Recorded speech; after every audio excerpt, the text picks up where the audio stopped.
This is the Yanks Go Yard podcast with Adam Weinrib and Thomas Carannante. Welcome to the Yanks Go Yard podcast. I'm Adam Weinrib alongside Thomas Carannante. He's back. It's that guy from the podcast. This one, in fact, now is the time to do the show again as whole, back from his previous engagements. The New York Yankees took 3 out of 4 from the Rays this weekend. So why is there so much weird stuff to talk about? Why am I annoyed by the one game they lost, thanks to Devin Williams? Why am I bothered by the official score in the middle of a game going, I think there's a way I can screw the Yankees here? And why was an Aaron Judge home run that was like 10 to 15 feet air called foul after a review? Aaron Boone, the most deserved ejection of his career, probably. Still, Max Fried was brilliant. Not a bad series by any means. Going to give somebody their flowers who deserves it. Plus, a not the biggest deal, but segment from me regarding a wrinkle in Saturday's disastrous loss. 2 o'clock Eastern, every Monday, every Thursday, right here on YouTube and then on all podcast platforms as well. In the aftermath, I am Adam Weinrib. This is Thomas Carannante. Thomas, thanks for getting back in the swing of things. 14-8. The Yankees did some actual damage while you were in Italy, as opposed to when I was in Italy last year. I think they went 1-942. I do remember they had a very poor performance when you were in Italy. Unfortunately for the listeners, this episode will be Adam updating me on everything Yankees over the last 2 weeks. Mm-hmm. So in case you wanted to recap April, that's what we're going to be doing. But no, I did watch from afar. I obviously couldn't watch religiously with the time difference, but I caught some highlight videos. I box scored it up. Obviously, I know that never tells the whole story. That's not how I watch baseball. But I will say it was a somewhat pleasurable way to watch baseball because I didn't know the ins and outs of everything. So some of the upsetting losses, I was like, oh, yeah, you lost the game, whatever. I didn't have to go through the 9 innings of agony for the wins. Top performers were top performers, but I'm sure there were some close calls in there after some of the highlight vids that I watched where I didn't have to go through the roller coaster. I just enjoyed a final box score, and I said, Yankees win. That's cool. And I know so many times on this show, or at least when we're watching games, the wins don't feel like wins. Sometimes they feel like we experienced an excruciating event for no reason, and the result ended up being in our favor, but the road there was not very pleasant. But I did catch a good portion of yesterday's game. Saturday, I was still recovering from jet lag. I started to doze off at 8-4, and then I half got up at 8-8, and I said, what happened there? Yep. And then I woke back up a few hours later, and we had lost, and I said that was a pretty bad loss, and I'm sure Adam's pretty pissed off right now. But yesterday's game, insane. I'm glad that I returned and was fully cognizant for that because, I mean, what the hell? And now we head into a week against the Guardians, but there is a lot to go over after this series with the Rays. And obviously I need to be filled in a little bit here and there over the overall performance because I don't like looking at stats and just thinking that's going to tell me the whole story because we know that that's not the case. Overall, it ain't bad. I mean, again, you missed, luckily, the whole debate where everybody screamed about how we have some of the highest starting pitching ERA in Major League Baseball. And it was like, I saw that. Yeah, I mean, that's kind of how it happens when you're down to your 8th and 9th and maybe 10th starter. Like, it's really kind of tough to, be in the top tier upper echelon of MLB when you're just plumbing the depths for whoever the 4th starter is at AAA. But pretty good week against the Royals. Great weekend in Tampa at their home stadium for spring training and for some road games. 3 really high-quality wins mixed with one of the worst losses you will ever see. And ironic, too, you can never expect to win a 1-0 game. It's borderline impossible. The Red Sox and Yankees both did it in Tampa over the course of the week, so cool. I guess maybe the Rays don't usually clutch up, although Saturday's game might fool you. But they win that game 1-0 on Friday, incredibly tight, secure the split, and then you're like, wow, I can't believe they got through that one without some sort of a bullpen malfunction or anything. Smash cut to the next day. The worst bullpen malfunctions ever. And I guess if you could choose the sequence in which you'd win, you would pick the Friday win to lock in the split before the Saturday game. Yeah. You would also pick the Saturday loss to pair nicely with the Saturday Knicks win. So if you were trying to move your losses and wins around, this is probably how you do it, coupled with the Sunday victory to close out the series. But of course, other fan bases don't say that. They don't go, well, I could put my losses here and then my wins here, and then it'll all sort of even out. Other fan bases just want to win games. So, well, I will say, I feel like the 2020 to 2022 Yankees would have lost that Saturday game and then lost yesterday. Yes.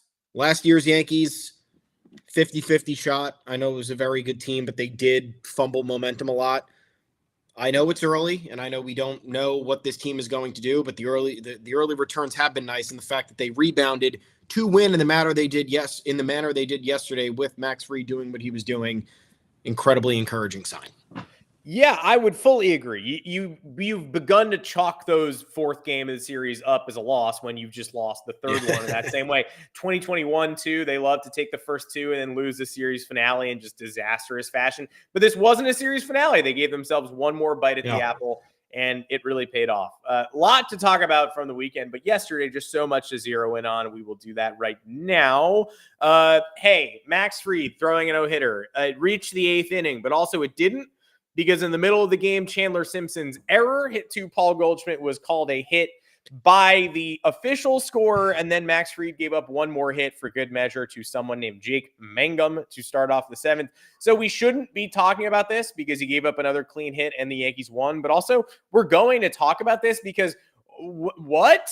They even asked the official scorer to extrapolate upon and explain his decision, and he was like, it's my call. Said nothing, explained nothing. Here's the facts. The call was correct. The overturn he was correct to do so. In a vacuum, you look at that play, in retrospect, Chandler Simpson was going to beat Max Fried to the bag, although kudos to Max Fried for covering first, unlike Garrett Cole. But if Paul Goldschmidt had fielded that cleanly, he would have probably been safe. Probably should have been a hit. But we can do this now. We can correct the record. Someone's got to tell Armando Galarraga that we can look at reality and retroactively overturn obvious plays that we know would have changed history. Someone's got to take a look at the 1985 World Series because the Royals rallied and ultimately won that series on a clear blown call at first base. We have replay review technology. We have challenges. Obviously, that doesn't come into play on an error because he is safe regardless. But I think it's a little bit of a slippery slope, even though the call was correct. For the official scorer, someone who is hired by the home team, by the way, we're not talking about a replay booth. We're talking about a Rays employee who's keeping track of scoring decisions. And scoring decisions have been remarkably iffy in recent years across baseball. A lot of hits being called errors, a lot of home cooking, a lot of, just weirdness there overall to preserve pitcher ERAs or averages or whatever. It seems like they get it right 60% of the time, 65. There's a real big gray area. So for him to go back in the middle of a no-hit bid and say, it's not one anymore. I looked at that play again, got it wrong the first time. Sorry. It's just so deeply strange that I think it needs to be dwelled on a little bit. He's right. He's correct. The call was right. But also, I don't know what the purpose. I guess he didn't want to get caught with his pants down with a no-hitter having been thrown and then having to do it in the aftermath and be like, I actually watched the game again. I got the call wrong in the fifth inning. So everyone go, what? So we had to do it in the seventh or eighth. But either way, I have a problem with the way that this played out. Yeah, it is tough. It's admittedly tough, right? You don't want to have to retroactively say that after a no-hitter is completed. And you also, I don't know, you don't want the other team thinking they have a no-hitter going when they actually don't. So it could be a slippery slope, I suppose. The optimist in me will say that this was maybe an extenuating circumstance where they wanted to just make sure they got it right because of what was unfolding. You do look at it, and I think it's a hit. It's a very tough play, and Fried was going to get beaten to the bag, and I don't think that there was any malicious intent there. But you're right about precedent and slippery slope. Like, I don't know what this means for how these cases will be handled in the future. I don't like how they maybe just decided to do this now when there have been many other instances where it could have been done in a quicker fashion to either have the outcome of the game be more sensible or not lead the other team on to thinking that they were achieving something they weren't. But we've seen this many times before, not this instance, but the inconsistency with the umpiring. And we had the same thing on replay, a similar thing on replay review, where it was, how are we missing this? Or why is this happening? And this game, having two of these instances in this game with the hit to Goldschmidt and Aaron Judge's home run, that's really where the problem lies, because you have one of these per game. Sure, human error exists. Extenuating circumstances again exist, and there's always going to be this sort of inconsistency, but two in a matter of an inning and a half, 2 innings, you got to be kidding me. And absolutely ridiculous. The game is still up for grabs. Like they win this game 4-0 when it was ruled a hit, or 2-0. 3-0 when Aaron Judge got his home run taken away. They extended to 4-0, and it's first and second, no outs in the ninth against Fernando Cruz. And if you're saying, 4-0, the game's in control. 8-4 was in control the day before, so I don't want to hear that from anybody. Yankees do ultimately win the game. We don't have to have these debates. But Aaron Boone kept it calm and measured. We're talking about the Fried play because I think he knew, at least they got the call right? That's what people always say. They want the umpires to get it right. It's just I'm surprised at what we can and can't correct and the order of operations in which we do things. And if this was the Yankees getting the benefit of the official score at Yankee Stadium in the middle of a no-hit bid, turning things the other direction or whatever, saying like, actually, I got that wrong earlier. That was an error. That shouldn't have been a hit. People would lose their minds. So just putting that into context. But Boone, he was right. It was the right call. He stayed calm and measured.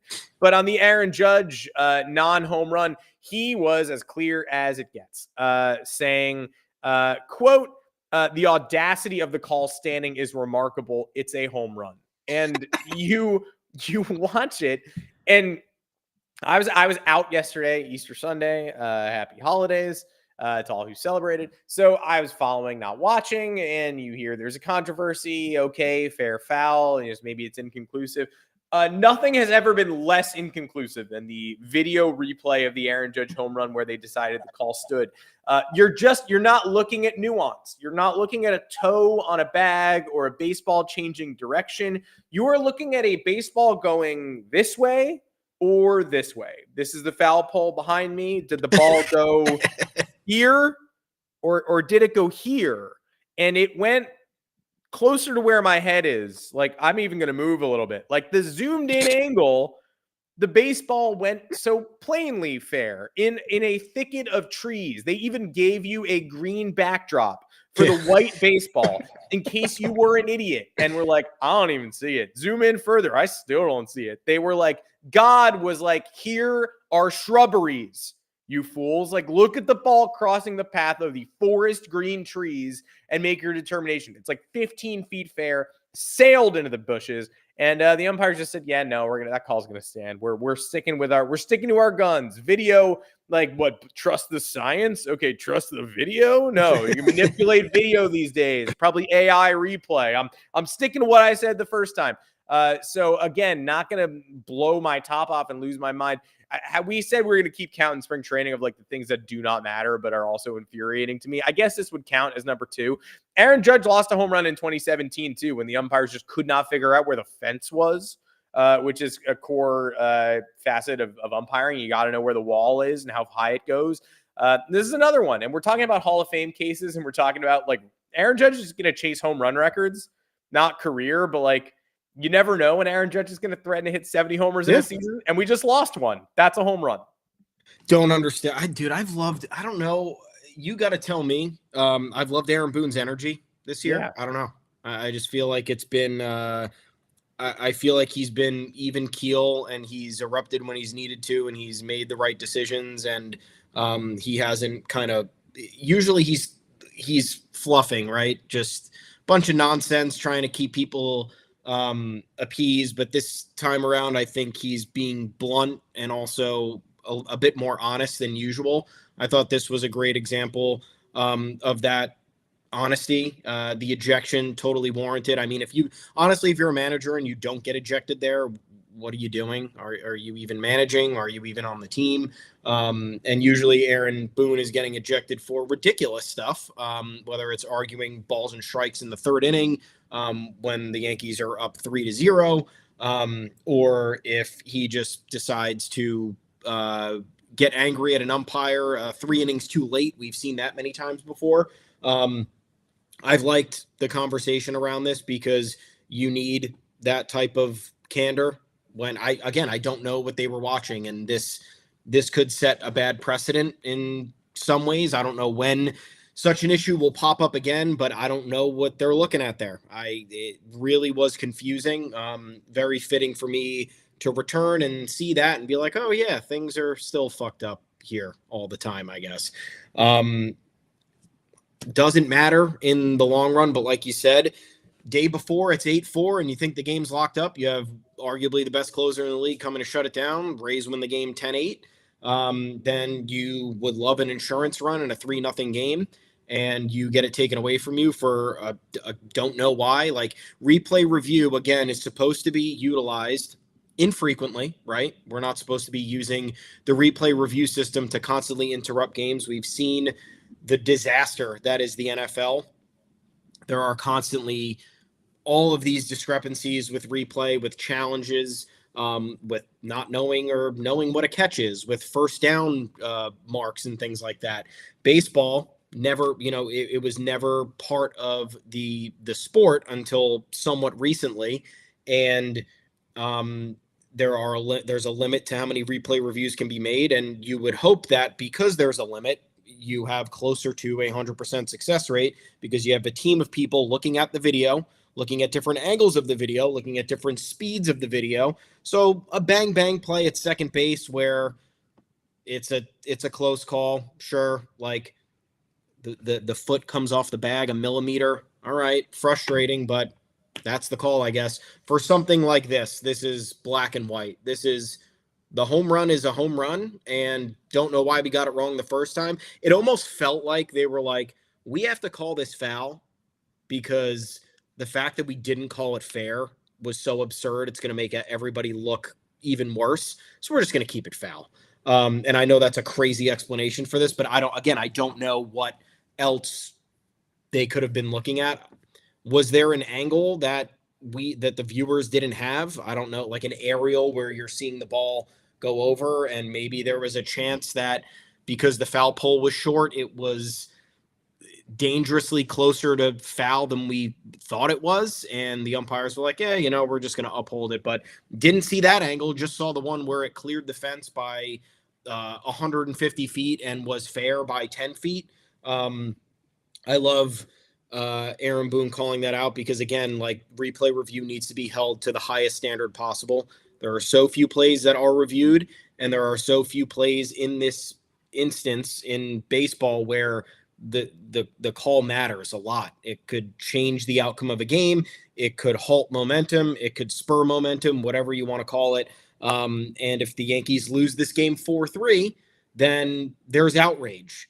And not that I wish that would happen, but I kind of wish they would have won Saturday and then they did that, because then you're like, we have a fucking problem with the replay review, because this is going to be talked about for a day and then everyone's going to forget about it because they're like, oh, the Yankees won. Who really gives a shit? But it's like, no, this isn't about the Yankees. This is about why is a replay review system with 20 people looking at various angles and speeds of a clip not 100% right for something this obvious. So again, don't know how these weird instances happen twice in a matter of 25 minutes of each other, but that's that, I guess. At least they came out with the win.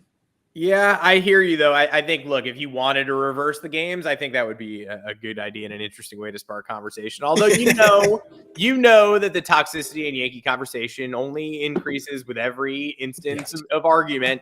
And the fact that Anthony Volpe and Jazz Chisholm were cheating with torpedo bats, right, a couple of weeks ago, and now they're hitting 170 and 210 with no power. So just wanted to check back in on that. The Yankees breaking baseball and cheating and being the only people to use torpedo bats, but actually also everyone uses them. And also the guys who you said were cheating with torpedo bats stink now. So just just refocusing that conversation. Now they stink even more because they're using the cheating bat and they can't hit. Yeah, they're somehow actually worse than they were previously. So again, just noting that to everybody who wants to have those types of conversations. But a deserved kudos to Max Fried for yesterday's series saving. It's hard to say that about a series where they won 3 out of 4, but definitely series altering. Brilliant game, brilliant in all April, and he gave us the perfect bounce back after the worst regular season loss in years on Saturday, honestly, just objectively. And we will get to it, but I want to congratulate Fried first, who knows how long this holds up. And it's a bummer that they don't get to pair it with Garrett Cole in the way they intended to. And instead he is just the solo ace instead of the co-ace. And there's no real 2, but 5 starts, 4-0, 1.42, 30 Ks and 31 2/3, and a whip just over 1 at 1.011. Max Fried owns the AL East historically. And it's nice to be out of that mix and for the other 4 teams to maybe feel that wrath because so far, and this Fried's been utterly brilliant. And this comes with a first start that was in the torpedo bat game. And he was betrayed by his defense and he gave up some unearned runs, but 6 runs in 4 2/3 innings. He was kind of bad. So notably, the next 4 in varying degrees of cold weather Detroit and cold weather Pittsburgh, and then a home start and a Tampa start. You couldn't ask for more from Fried. I am wondering, could this be the best offseason signing? I'm just wondering. I know there were bigger names for us this year, or for us ever. No, for us in the entire league this year. For anybody this year, yeah, it's close. It's close, and I mean, it early, right? 5 starts. There's the one bad month erases all of this. We've seen that happen with so many players, but for what Max Fried has needed to do from the jump, right? He came in under the assumption that he was going to be Garrett Cole's co-ace, and that alleviates a lot of the pressure, right? For someone who had been a playoff contending rotation for 4 or 5 years. A little bit different than the Carlos Rodón pressure, right? Carlos Rodón came in 2 years ago and was essentially tasked with being Garrett Cole's number 2, which I think added pressure because Carlos Rodón didn't have quite the body of work that Max Fried did. He was a little bit more erratic in terms of his performance. And he was playing in, the biggest market he had ever played, like by far. And his time in Chicago, White Sox weren't great. I know they made the playoffs that 1 year, but largely irrelevant. His 1 year in San Francisco, was it 2 years in San Francisco? I don't even remember. 1 year, it didn't matter because the Giants weren't great. Yeah. So it was a big step up for Carlos Rodón. You can understand how that pressure could have gotten to him. For Max Fried, it was a bit of a softer landing, but then he arrives and it's like, Garrett Cole's out for the year, so you're the guy now. And I think there is a lot to take away from the fact that Max Fried has responded in the most emphatic way possible. This team is without its ace. This team was supposed to have a juggernaut of a starting rotation that was supposed to alleviate pressure on the bullpen, that was supposed to alleviate pressure on the offense, and that fell apart very quickly. We can go back and revisit decisions that affected that, whether it's personnel, whether it's recurring injury stuff. But the fact of the matter is that Max Fried has delivered in every way possible. And in a way has made fans forget about the severity of Garrett Cole's injury, right? And how it's going to impact this team a lot more heavily than we might be thinking right now, because we have Max Fried. Max Fried is absolutely dominating. Max Fried is stepping on the mound and taking the ball and has the game fully in control when he's on the mound, and that's something the Yankees fans hadn't seen.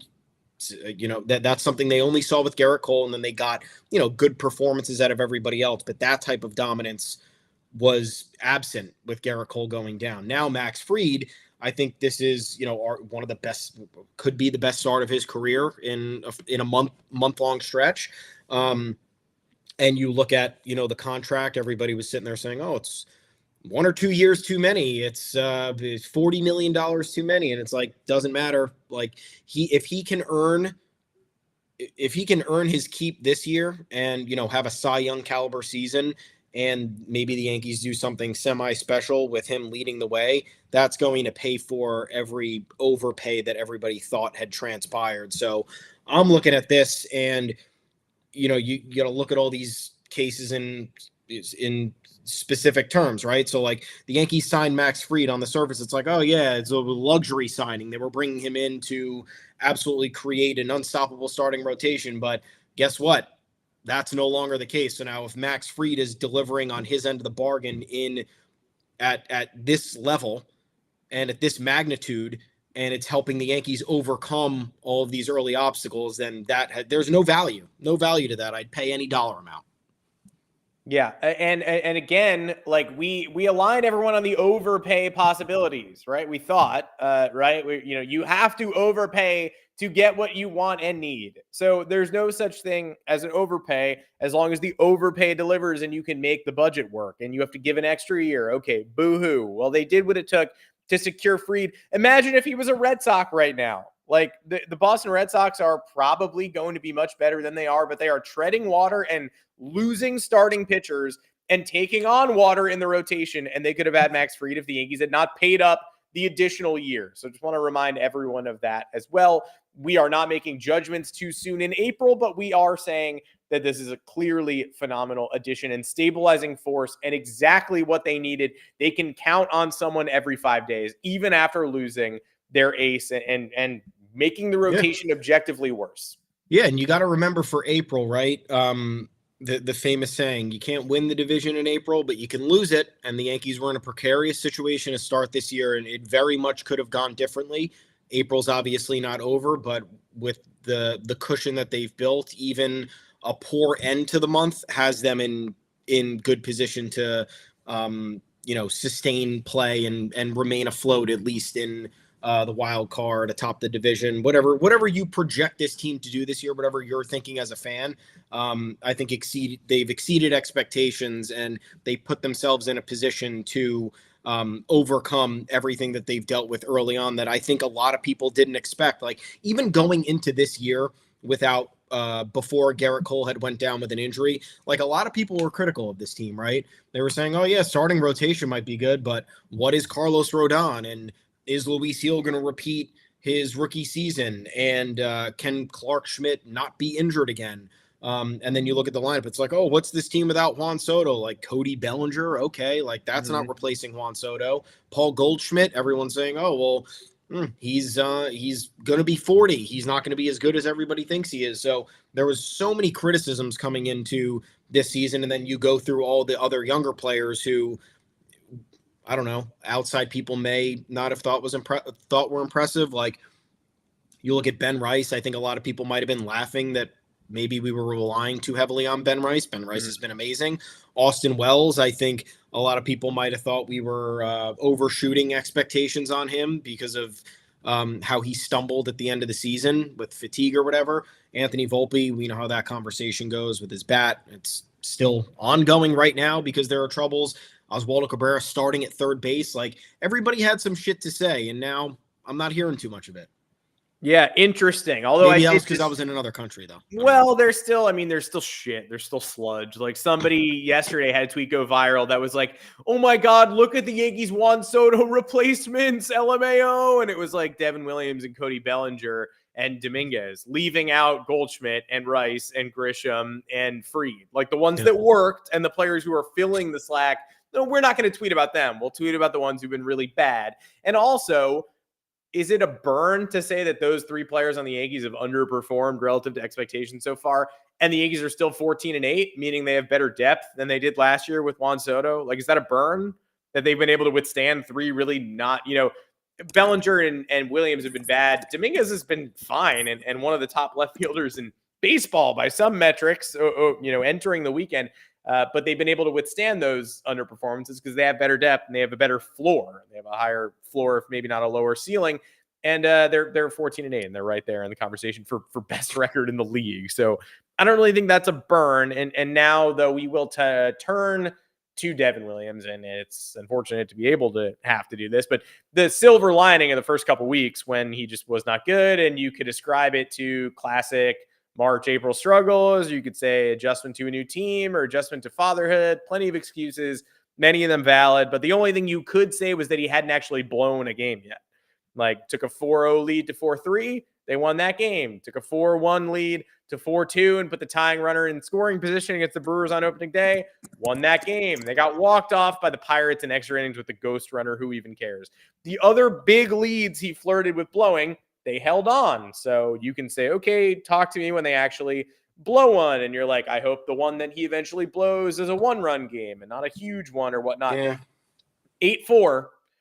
He hasn't just been a little bit uncomfortable in tight saves, a little bit too much traffic. Like, he blew an 8-4 lead out of nowhere after recording the first out of the inning to a light hitting team that, again, got blanked 1-0 the day before. He almost blew 4-0. He almost blew 4-1. He did finally give away just a monstrous lead. And then the Yankees offense, they're the worst road extra innings team in the world. So, of course, runners on the corners and no outs in the top of the 10th. They don't score. They pinch hit Cody Bellinger for Jasson Dominguez. They don't score. I don't know why they do any of the things that they do.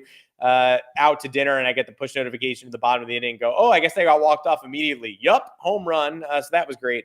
Look, I don't want to complain too much and prejudge Devin Williams. And I know April bound to be the worst month of the year, hopefully. And the temperature is heating up, and I hear it and I know it, and that's great. But there are blown saves, and then there are unforgivable blown saves. And this was one of those. 8-4, 1 out, nobody on, no traffic on the bases against a team that is ready to die because of the way the game previously went and the Thursday night game.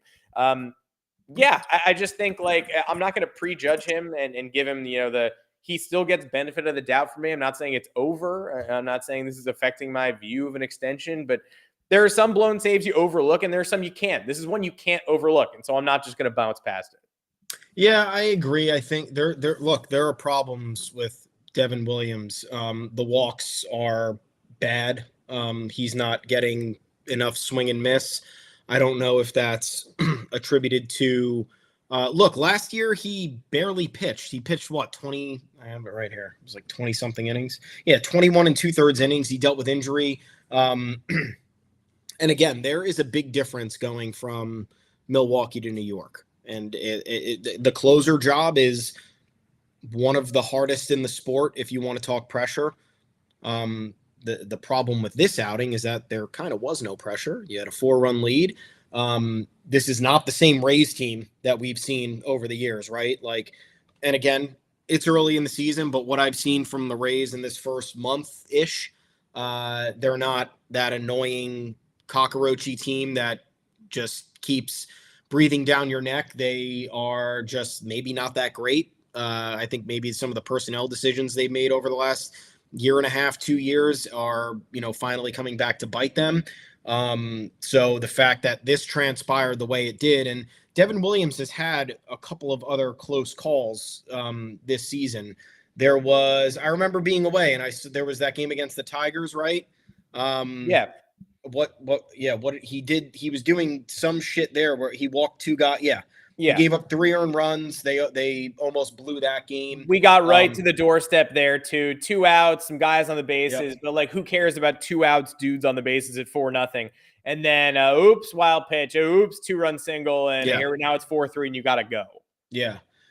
So look, you had an opening day against Milwaukee, and you said, for jitters, right? Facing your former team, opening day with a new team, have to make an impression, whatever. We kind of wrote that off. Then you had the loss against Pittsburgh in extra innings. Then you had this Detroit game. But he's putting traffic on the bases. And we had that Milwaukee game, obviously. Then you have that Detroit game, and then you have hit and a walk in the win over the Giants. You have hit and a walk in a win over the Royals. Clean game against the Royals, clean game against the Rays, and then you have the disaster against the Rays. So it's very much a mixed bag right now. And I guess the main issue is the fact that he's always had issues with walks, you could say. 4.4 walks per 9 throughout his career. And in every full season above 20 plus games, it's been over 4. So I think that this is going to normalize at some point, but you don't like the early – he's at 7.9 right now. And again, I know it's only been 8 innings, but they got to course correct something here. I don't know if it's just he needs to get back on track. I don't know if he's still maybe maybe that Pete Alonso home run is still affecting him a little bit. And he's kind of got to get over it. But yeah, I mean, at the very least, you got Luke Weaver, who's having a great year in high leverage, and I think is as reliable as most ninth inning arms out there. So if the Yankees did have to make a controversial decision down the road, they can do it. I don't know what that would look like. I hope it doesn't get to that point. But yeah, I mean, I'm not judging Devin Williams right now. I'm not writing off a contract extension after 8 innings, but you gotta, this can't be ignored, right? You can't just say, oh yeah, it's the first month of the season, like we're not going to worry about this. It's like, it is the first month of the season, that's true, but also what's happening and why. Yeah. And if this is a demon, I think the worry too is that we're many years deep into Devin Williams' career. So I don't think it's fair to be like, is this multi-time all-star closer a fluke? But he is a guy whose success is predicated on one spectacular pitch. And so if that pitch is being largely ignored and taken for a ball, and the fastball isn't 96, but 93, 94, then yeah, that's a worry because it's making the primary pitch less effective. I could go the classic Yankees route here and just be like, what? So we traded for the best closer in baseball, and then not only is he not that anymore, but he's also not even serviceable? Cool, got it. And I could talk about Caleb Durbin's debut where he had an amazing infield hit, made a crazy catch, foul ball in the dugout, just missed a homer. Like, I could do all of that, but I'm going to be positive. I'm going to be happy for Caleb Durbin, and I'm going to say Devin Williams is a correctable issue for now, and it's only a one-year thing at this moment in time. Because if he turns it around and gives you a second half to remember, then yeah, okay, let's talk extension. If he doesn't, then sayonara, goodbye. And, another possible tough contract decision off the Yankees books. If it's just unworkable and you have to pay Luke Weaver too, then you focus on paying Luke Weaver. Like, yeah. I don't know. It's not that tough a decision. If he never comes around, the best case scenario for everybody is that he's awesome. But if that never happens, then I've made an offseason decision for you already on April 21st. Yeah, I think that they need these. What they traded Devin Williams for, right, was to make the end of games as seamless as possible. Because what has happened over the last few years, the back end of the bullpen has been fairly inconsistent. And you have Clay Holmes last year blowing a league-leading 13 saves. You don't know how the season could have transformed if they had either made a decision earlier to amend that, or if Clay Holmes was simply just not that, or if he was 70% as bad as he was. Like, the results just could have been different. So the fact that in the early going you're seeing this, you're a little bit concerned, because one of the few things this offseason was, okay, we have innings essentially 7 through 9 handled, whether it's a mishmash of guys in the 7th and then Luke Weaver, Devin Williams in close games, 90+% success rate. A lot of cracks right now. It's not what you want to see early on. And it's not something you want to see snowball, obviously, because if it worsens, then you're in real big trouble. So it's a little bit of a more notable issue just because of what was expected out of it. And obviously, it's the give and take, right? We weren't expecting a lot of the young guys to kind of perform to this level. We weren't expecting the offense to be this powerful in the early going. We weren't expecting the defense to be this good. So we're getting, I think, that good trade-off. But for something that should have been this simple, being this problematic, not what you want. Not what you want. And we'll continue to stay tuned. And I'm glad we get to talk about a series win plus that, rather than just talking about that in some sort of disaster series. So ultimately, hey, okay, again, first of many, maybe segments, not the biggest deal, but again, 8-8 game in extra innings on Saturday. Jasson Dominguez is heating up. We talked about how he's one of the game's best left fielders. He had a bases clearing double in the Royal Series that you may remember from like a couple of days ago. Cody Bellinger not heating up, homered on 420 yesterday, but by and large has not been hitting. Probably the most disappointing offseason acquisition, including Devin Williams.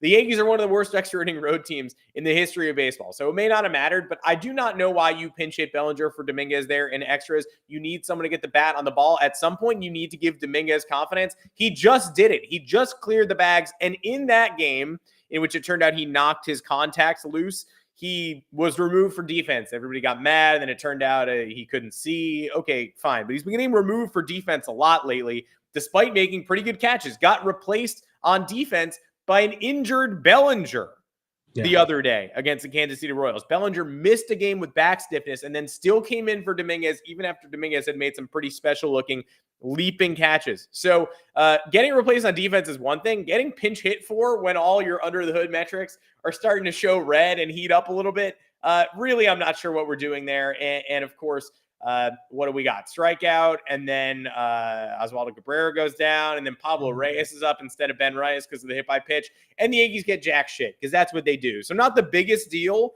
Dominguez is showing signs anyway. He didn't privately text me and say my confidence is shattered. Why would the Yankees do this to me? But I am just sort of, how many more weeks do we need? 3 weeks of the season? Like, how much more do we need to see before we just start treating him like an adult? I agree. Right before I left, I wrote an article asking why they refused to let him finish games. I think in the first 4 or 5 games, he finished 1, and he was removed as a defensive replacement in all of the other ones. And on one hand, look, the Yankees clearly have a plan with him. Whether you agree with it or not, it's nice to see that they're trying to handle him with care, and they want to make sure that there are no confidence issues and there are no escalating mistakes or snowballing of bad habits, whatever you want to call it. But at the same time, there needs to be a balance, right? So, like, I don't want Jasson Dominguez being removed as a defensive replacement for the first half of the season in higher leverage, innings 8 through extras, and then him being plopped in there in the second half when games are more important and he's not used to handling those moments. So that's really where I have the problem with this whole, I guess, plan, formula, whatever you want to call it with him. And I definitely don't agree with the pinch hit situation. Cody Bellinger has been bad, yes, offensively. Like, it's undeniable. I think it's going to turn around for him.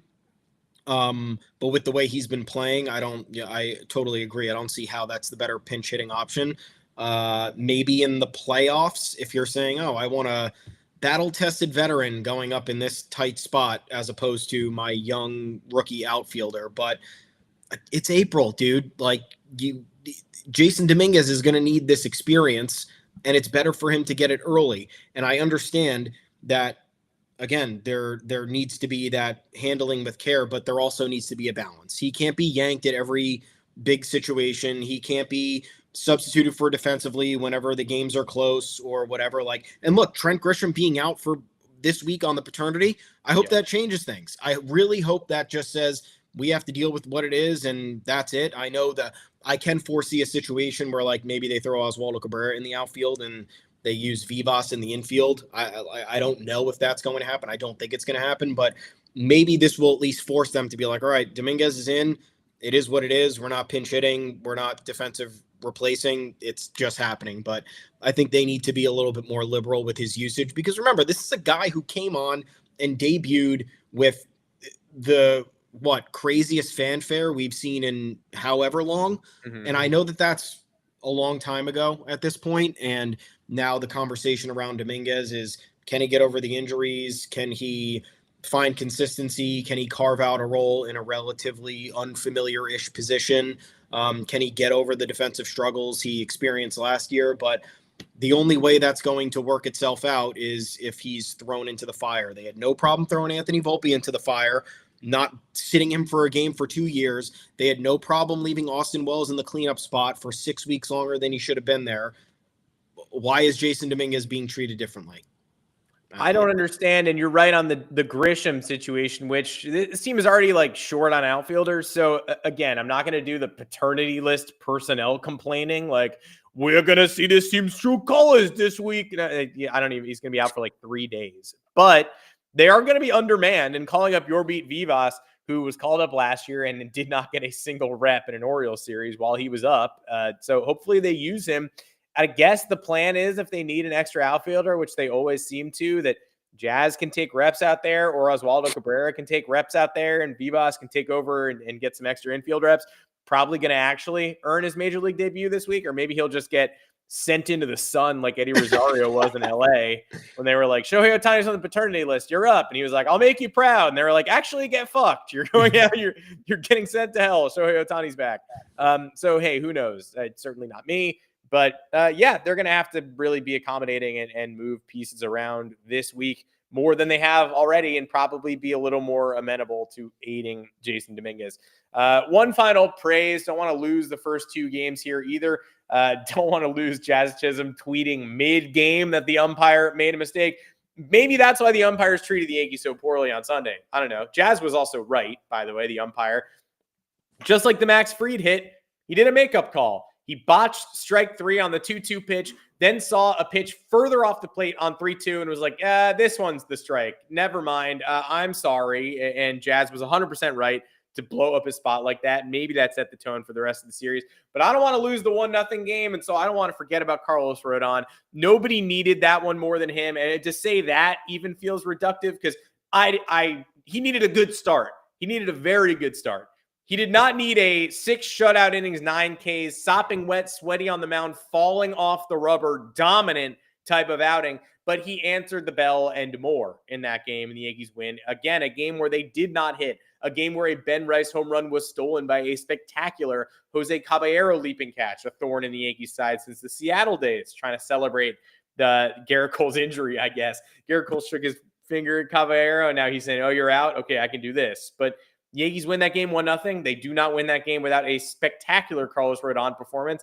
And I thought it was fully fair to criticize him after he melted, after bad luck behind him in 2 previous starts, with the ump missing strike 3 in Detroit and a dribbler towards Volpe getting fumbled to the ground. It was clearly a hit, not an error in the San Francisco game, but started hanging curveballs immediately after, and it was pretty clear that had an effect again. So to get through the walks, to walk 4, to barely allow anybody else to get the ball out of the infield, to pitch out of jams, and most importantly, get the wipeouts. Big win for Carlos Rodón, who needed it badly. Massive. And I like Carlos Rodón a lot. I think he's an important X factor for this team this year, given everything that's happened with the rotation.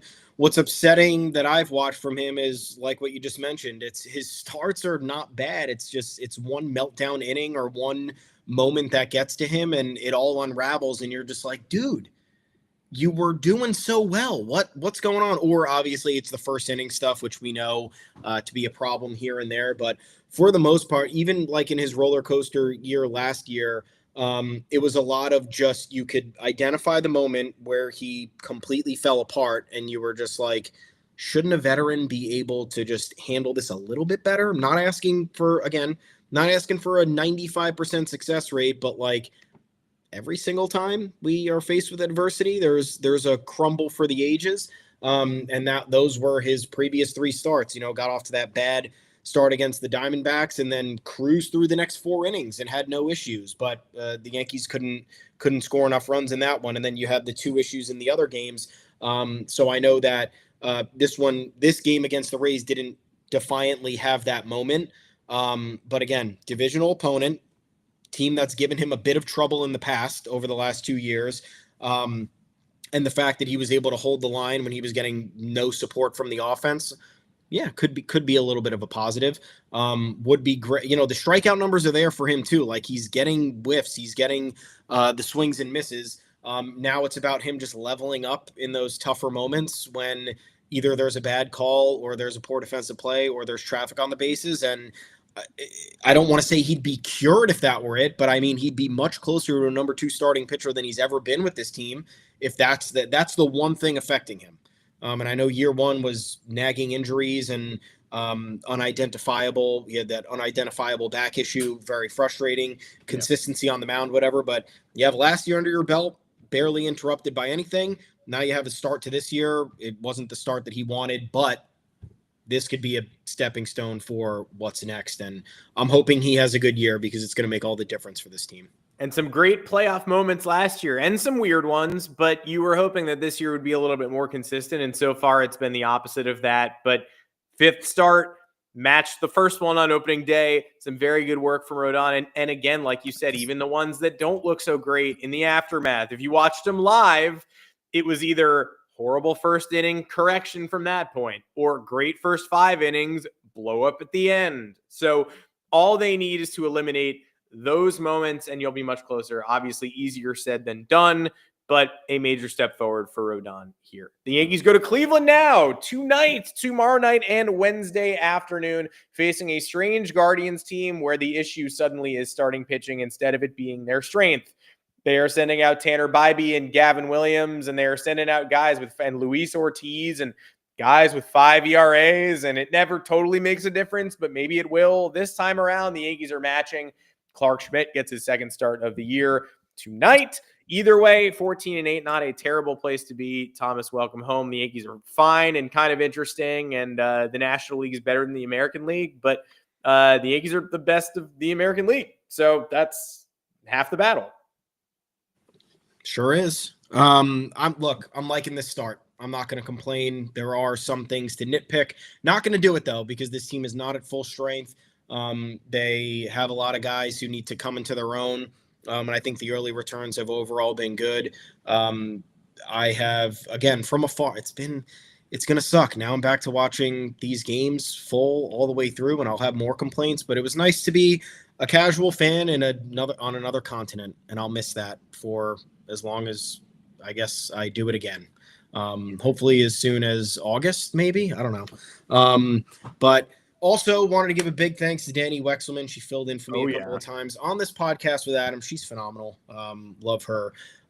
Catch her on SNY covering some Mets Yankees action. But I'm glad you guys survived without me. Never a doubt.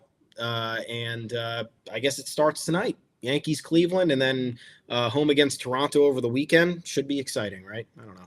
Tonight is the night. Shout out to Danny Wexelman. She was fantastic. She filled in for both of us, and hopefully we see her again soon on this podcast and on her many other channels where she's doing stuff literally constantly. You will probably see her at some point if you turn on your television, but we'd love to have her back hopefully soon.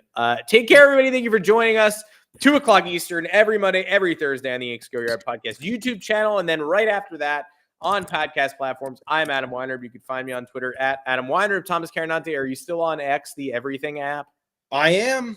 Everything that it has to offer at Tommy's_takes. Don't forget it. We are also at the official Yanks Go Yard account at Yanks Go Yard FS.